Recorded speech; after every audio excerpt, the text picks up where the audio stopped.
Chapter 2, in which Passepartout is convinced that he has at last found his ideal. "Faith," muttered Passepartout, somewhat flurried, "I've seen people at Madame Tussaud's as lively as my new master." Madame Tussaud's people, let it be said, are of wax, and are much visited in London. Speech is all that is wanting to make them human. During his brief interview with Mr. Fogg, Passepartout had been carefully observing him. He appeared to be a man about 40 years of age, with fine, handsome features and a tall, well-shaped figure. His hair and whiskers were light, his forehead compact and unwrinkled, his face rather pale, his teeth magnificent. His countenance possessed in the highest degree what physiognomists call repose in action, a quality of those who act rather than talk. Calm and phlegmatic, with a clear eye, Mr. Fogg seemed a perfect type of that English composure which Angelica Kauffmann has so skilfully represented on canvas. Seen in the various phases of his daily life, he gave the idea of being perfectly well balanced, as exactly regulated as a Leroy chronometer. Phileas Fogg was, indeed, exactitude personified, and this was betrayed even in the expression of his very hands and feet, for in men, as well as in animals, the limbs themselves are expressive of the passions. He was so exact that he was never in a hurry, was always ready, and was economical alike of his steps and his motions. He never took one step too many, and always went to his destination by the shortest cut. He made no superfluous gestures, and was never seen to be moved or agitated. He was the most deliberate person in the world, yet always reached his destination at the exact moment. He lived alone, and, so to speak, outside of every social relation, and as he knew that in this world account must be taken of friction, and that friction retards, he never rubbed against anybody. As for Passepartout, he was a true Parisian of Paris. Since he had abandoned his own country for England, taking service as a valet, he had in vain searched for a master after his own heart. Passepartout was by no means one of those pert dunces depicted by Moliere with a bold gaze and a nose held high in the air.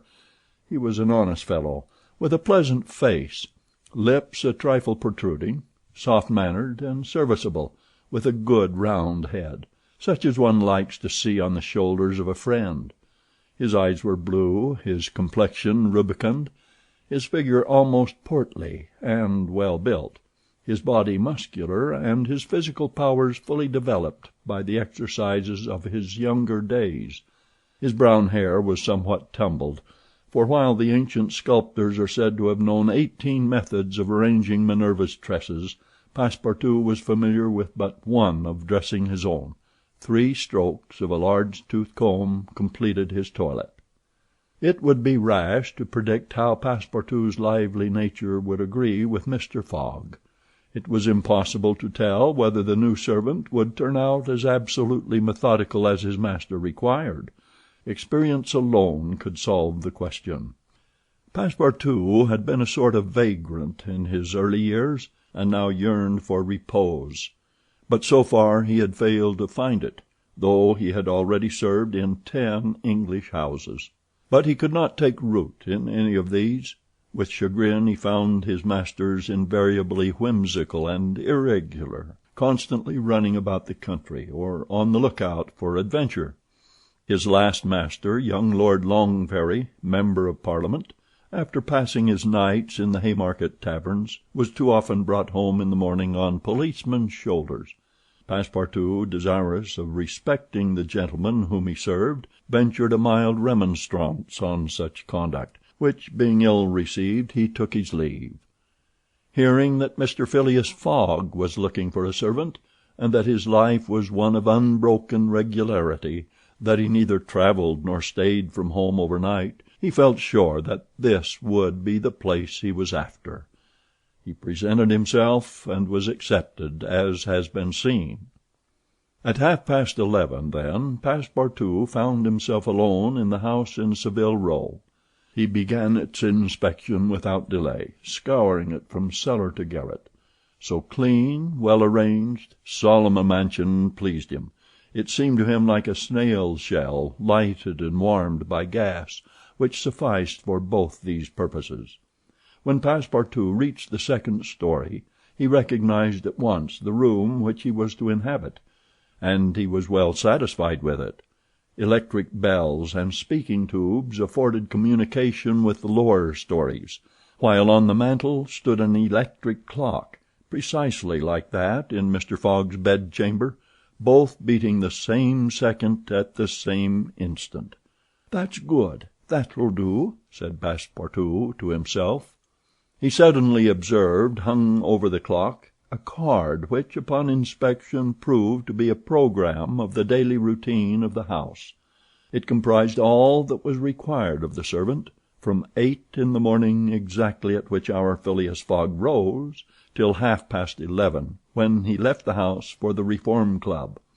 All the details of service: the tea and toast at 23 minutes past 8, the shaving water at 37 minutes past 9, and the toilet at 20 minutes before 10. Everything was regulated and foreseen that was to be done from 11:30 a.m. till midnight, the hour at which the methodical gentleman retired. Mr. Fogg's wardrobe was amply supplied, and in the best taste.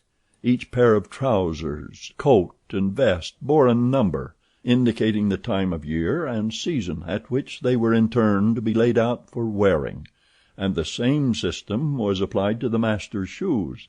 In short, the house in Savile Row, which must have been a very temple of disorder and unrest under the illustrious but dissipated Sheridan, was coziness, comfort, and method idealized.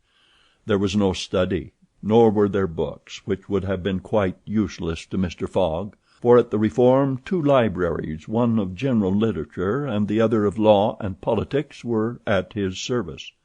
A moderate-sized safe stood in his bedroom, constructed so as to defy fire as well as burglars, but Passepartout found neither arms nor hunting weapons anywhere. Everything betrayed the most tranquil and peaceable habits. Having scrutinized the house from top to bottom, he rubbed his hands. A broad smile overspread his features, and he said joyfully, "This is just what I wanted. Ah, we shall get on together, Mr. Fogg and I. What a domestic and regular gentleman! A real machine. Well, I don't mind serving a machine." Chapter 2